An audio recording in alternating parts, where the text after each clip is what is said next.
जय जोहार, नमस्कार। दैनिक छत्तीसगढ़ चैनल देखना शुरू कर चुके हैं आप। छत्तीसगढ़ की सारी बड़ी खबरों को जानने इस चैनल को जरूर सब्सक्राइब कर लीजिए। पराली जलाने के मामले में धमतरी के 50 किसानों पर प्रकरण दर्ज किया गया है। 30,000 तक जुर्माना और तमाम कार्यवाही निकलकर सामने आ रही है। खरीफ फसल की कटाई के बाद बचे अवशेष को किसान लगातार जला रहे हैं। पराली जलाने पर शासन द्वारा पूर्णतः प्रतिबंध भी लगाया गया है, लेकिन कई किसान रात में चुपके से अपने खेतों में पराली जला रहे हैं। इस वजह से न केवल खेतों की फसल जल रही है, बल्कि मकान, सिंचाई पाइप और कृषि उपकरण भी लगातार आग की चपेट में आ रहे हैं। कृषि विभाग ने अब तक जिले में पराली जलाने के तकरीबन 50 प्रकरण दर्ज किए हैं। नियम तोड़ने वाले किसानों को धारा 188 के अंतर्गत 6 महीने की जेल की सजा हो सकती है, तो वहीं जमीन के आधार पर 2,500 से 30,000 रुपए तक का जुर्माना लगाया जा सकता है। ऐसे मामले में किसान भविष्य में सरकारी योजनाओं का लाभ लेने से भी अड़चन का सामना कर सकते हैं। बहरहाल प्रकरण धमतरी तहसील न्यायालय में लंबित है। उल्लेखनीय है कि 11 फरवरी को सिहावा क्षेत्र के अंगिरा ऋषि पहाड़ी के पास एक किसान ने खेत में पराली जलाने की कोशिश की और तेज हवाओं के कारण ये आग पूरी तरीके से फैल गई थी, जिसकी वजह से ये लगातार मामला निकलकर सामने आ रहा है। एक अच्छी खबर निकलकर सामने आ रही है, जहां अब छत्तीसगढ़ में पुराने वाहनों की बिक्री पर 1% जो टैक्स देना होता था वो अब खत्म किया जा रहा है। अभी वाहन जितनी बार बिक रहा है उतनी बार टैक्स देना पड़ रहा था। प्रदेश में पुराने वाहनों की खरीदी और बिक्री पर लग रहा 1% का टैक्स जल्द ही अब खत्म कर दिया जाएगा। अभी ट्रक, बाइक और कार समेत तमाम तरह के पुराने वाहनों की खरीदी बिक्री पर परिवहन विभाग ये टैक्स वसूल रहा है। हद तो ये है कि वाहन चाहे 10 से 15 साल पुराना हो, उस पर शोरूम कीमत के अनुसार टैक्स लिया जा रहा है। गाड़ियों की खरीदी बिक्री की सीमा भी तय नहीं है। इसका असर पुरानी कार खरीदने वालों पर ज्यादा पड़ रहा है। इस टैक्स से सामान्य गाड़ियों की कीमत 5 से लेकर 10,000 रुपए तक बढ़ जा रही है। परिवहन विभाग ने तकरीबन 4 माह पुराने गाड़ियों पर टैक्स वसूली शुरू की है। परिवहन विभाग के ऑनलाइन सिस्टम में 1% टैक्स को अपडेट कर दिया गया है। इस नए सिस्टम के लागू होने की वजह से 10 लाख का वाहन होने पर 10,000 रुपए का टैक्स लग रहा है। टैक्स अदा किए बिना वाहन मालिक का नाम ट्रांसफर ही नहीं हो रहा है। 1% टैक्स की वसूली वाहन के शोरूम की कीमत जितनी है। हालांकि परिवहन विभाग के कुछ अधिकारी शुरू से मान रहे हैं कि ये अटपटा निर्णय है। वाहनों के नाम ट्रांसफर की सरकारी कीमत फीस तकरीबन 2,200 से 2,300 रुपए तय है। फार्म और अन्य खर्चे मिलाकर तकरीबन 3,000 रुपए खर्च होते हैं। आमतौर पर 6 से 10 लाख रुपए तक की पुरानी कारों की बिक्री पर इसका टैक्स ज्यादा लगता है। इन गाड़ियों के नाम ट्रांसफर पर सरकारी शुल्क समेत 3,000 लगते हैं। 1% टैक्स वसूली होने पर 6,000 से 10,000 रुपए तक का अतिरिक्त शुल्क देना पड़ रहा है। बड़ी खबर बिलासपुर से, जहां पेंट फैक्ट्री में भीषण आग लग गई और केमिकल के कारण ये आग और तेजी से फैल गई। 3 घंटे बाद जाकर के इस आग पर काबू पाया गया। छत्तीसगढ़ के बिलासपुर के तिफरा इंडस्ट्रियल क्षेत्र में स्थित केमिकल पेंट फैक्ट्री में भीषण आग लग गई। अनव इंडस्ट्री फैक्ट्री में पेंट, टाइल्स और पुट्टी बनाने का काम किया जाता है, जिसे बनाने के लिए बड़ी मात्रा में केमिकल का इस्तेमाल किया जाता है। बताया जा रहा है कि केमिकल के कारण आग तेजी से फैली। घटना 12:30 बजे के आसपास की है। 3 घंटे बाद जाकर इस आग पर काबू पा लिया गया। इस दौरान 4 फायर ब्रिगेड की गाड़ियों की मदद ली गई। ये घटना सिरगिट्टी थाना क्षेत्र की बताई जा रही है। आग की तेज लपटें उठते देख करके लोगों ने दमकल को बुलाया। आसपास का इलाका धुआं हो गया था। घटना में किसी भी तरह की कोई जनहानि नहीं हुई है। सामान को नुकसान पहुंचा है। बता दें कि 2 महीने में सिरगिट्टी थाना क्षेत्र में आग लगने की यह लगातार दूसरी घटना है। इसके पहले फर्नीचर फैक्ट्री में लगी आग की वजह से 2 लोग जिंदा जल गए थे। छत्तीसगढ़ में महाशिवरात्रि पर 272 लोगों की घर वापसी कराई गई। रायगढ़ के बरगढ़ धाम में प्रबल प्रताप सिंह जूदेव ने इन लोगों के पैर छुए और पैर धोए, साथ ही फिर सनातन धर्म में इनकी वापसी कराई गई। छत्तीसगढ़ के रायगढ़ जिले में महाशिवरात्रि के दरमियान 272 धर्मांतरित लोगों की सनातन धर्म में घर वापसी कराई गई। इसके लिए विधि विधान और मंत्रोच्चार के साथ पूजा अर्चना संपन्न हुई। शुद्धिकरण संस्कार करके इनके चरण पखार कर दोबारा सनातन परंपरा में शामिल किया गया। दरअसल खरसिया ब्लॉक स्थित बाबा सिद्धेश्वर महादेव की पवित्र भूमि बरगढ़ धाम में हिंदू महासंगम कार्यक्रम दोपहर 1 बजे के करीब आयोजित किया गया। इस महाशिवरात्रि के अवसर पर भगवान भोलेनाथ की विशेष पूजा की गई। ये आयोजन धर्म जागरण समन्वय छत्तीसगढ़ प्रांत करचूरी करार महासंघ, सेवा न्याय उत्थान और दिलीप सिंह जूदेव फाउंडेशन के तत्वाधान में आयोजित हुआ। अखिल भारतीय घर वापसी प्रमुख प्रबल प्रताप सिंह जूदेव ने खुद चरण पखार कर सभी लोगों को दोबारा सनातन परंपरा में सम्मिलित कराया। बताया गया कि इनमें रायगढ़ के साथ अन्य जिलों के जनजाति और पिछड़ा वर्ग के लोग शामिल थे। राजिम कुंभ 2026 को लेकर बड़ी खबर, जहां समापन समारोह महाशिवरात्रि पर्व के साथ कर दिया गया। इस दौरान देश विदेश से लाखों श्रद्धालु इस राजिम संगम में पहुंचे। कुंभ मेले में साधु और संतों की बड़ी मौजूदगी रही, जहां कई तरह की साधनाएं और तप करते संत देखने को मिले।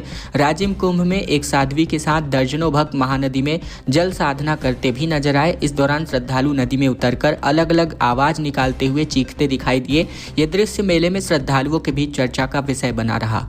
राजिम कुंभ में इस बार कई विदेशी पर्यटक भी पहुंचे, जो भारतीय संस्कृति और आस्था में रंगे नजर आए। इसी के साथ ही इजरायली पर्यटक महिला वेरा ने बातचीत में अपने अनुभव को साझा किए। वेरा ने कहा कि राजिम कुंभ में उनका अनुभव काफी शानदार था। वह भारत से बहुत प्यार करती है और हम लोग उत्तर प्रदेश के कुंभ मेला में भी गए थे। छत्तीसगढ़ और उड़ीसा के मेले में भी हमें वैसा ही अनुभव मिला। ये बातें उन्होंने साझा करी। भारतमाला परियोजना के अंतर्गत बड़ी खबर, जहां रायपुर विशाखापट्टनम हाईवे पर हर 10 किलोमीटर में स्पीड डिस्प्ले और हादसों पर शीघ्र अलर्ट को लेकर एक नया टेक्निक यूज किया जा रहा है। भारतमाला प्रोजेक्ट के अंतर्गत बनाए जा रहे रायपुर विशाखापट्टनम एक्सप्रेसवे में प्रत्येक किलोमीटर पर 125 अत्याधुनिक PTZ यानी कि पैन, टिल्ट और जूम कैमरे लगाए जा रहे हैं। बता दें, राष्ट्रीय राजमार्ग प्राधिकरण के मुताबिक अभी तक 101 कैमरे लग चुके हैं। इसके अलावा प्रत्येक 5 किलोमीटर पर बीट्स व्हीकल इंसिडेंट डिटेक्शन सिस्टम लग रहा है। इससे रॉन्ग साइड या फिर किसी प्रकार की दुर्घटना घटती है तो तुरंत कंट्रोल रूम में बैठे कर्मचारी को इसका पता चल जाएगा। हर 10 किलोमीटर पर vehicle actuated display speed display लगाने का निर्णय किया गया है।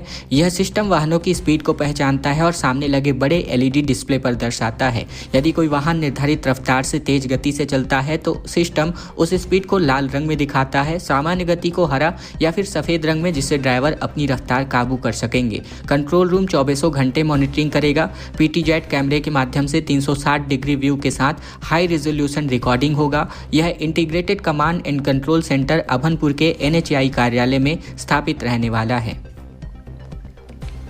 23 दिन पुराने आंदोलन कर रहे ग्रामीण पहुंचे कलेक्ट्रेट। NTPC के खिलाफ प्रदर्शन किया गया। भूमि अधिग्रहण और पुनर्वास समेत कुल 10 सूत्री मांगों को लेकर अधिकारी बोले कि जल्दी समस्याओं का निराकरण कर सकते हैं। बता दें, रायगढ़ जिले के तिलाईपाली में NTPC के खिलाफ ग्रामीणों का आंदोलन और तेज हो चुका है।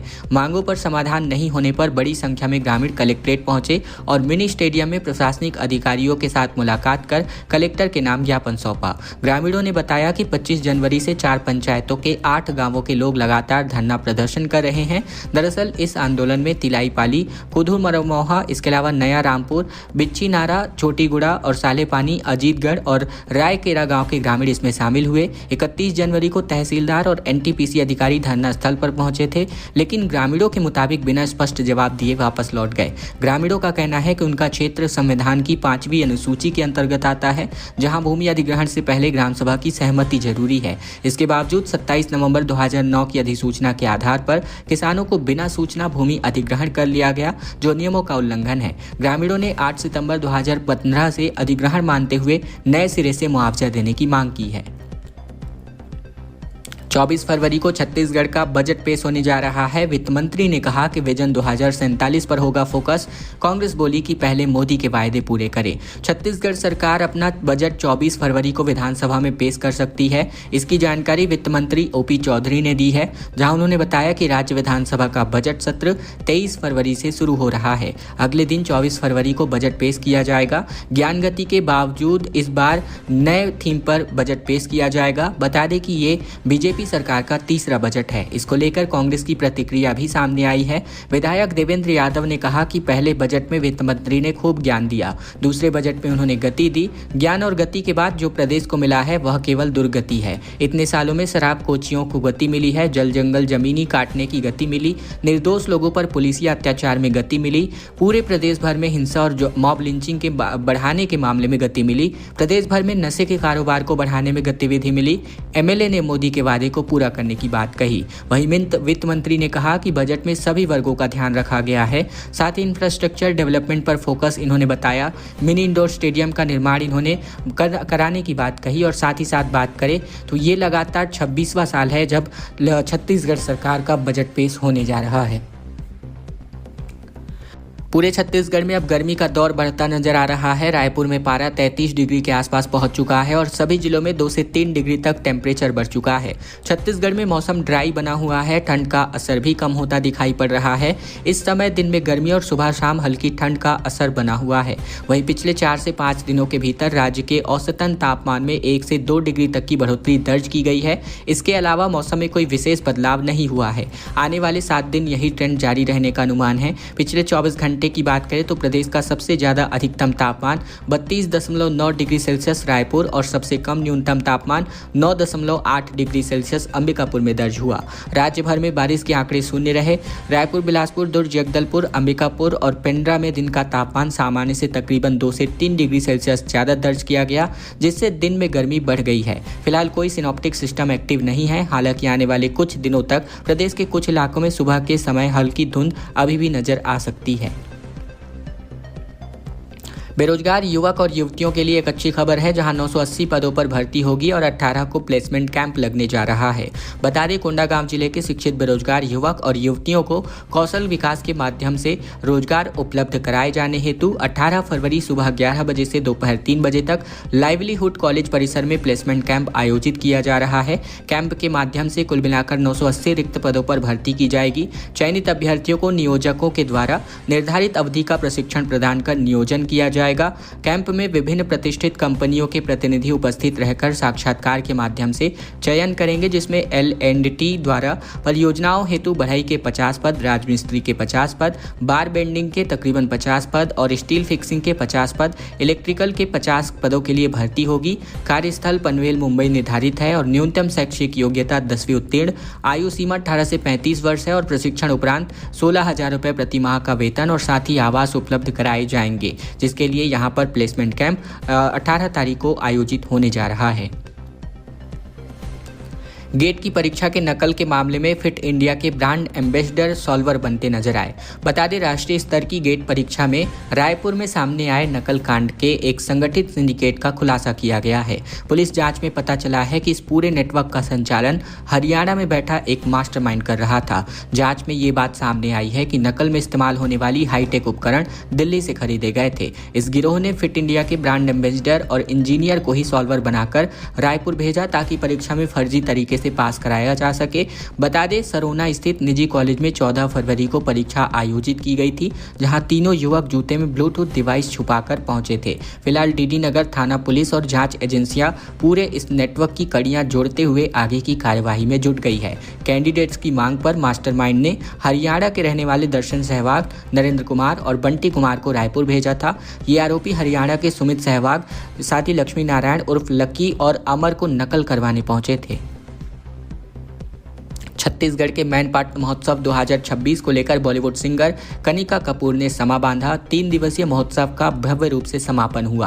अंतिम दिन मैनपाट में लोग काफी ज्यादा संख्या में उमड़ते नजर आए। मैनपाट महोत्सव 2026 के 3 दिवसीय कार्यक्रम के आखिरी दिन बॉलीवुड सिंगर कनिका कपूर ने शानदार परफॉर्मेंस दी। उन्होंने चिट्टियां कलाइयां, बेबी डॉल और यार ना मिले समेत कई सुपरहिट गाने गाए। कार्यक्रम में बड़ी संख्या में दर्शक उनकी परफॉर्मेंस पर झूम उठे। 3 दिवसीय मैनपाट महोत्सव का आयोजन जहां से शुरू हुआ था, 2 दिन फीका रहा, वहीं अंतिम दिन यानी रविवार को रंगत वापस लौटी।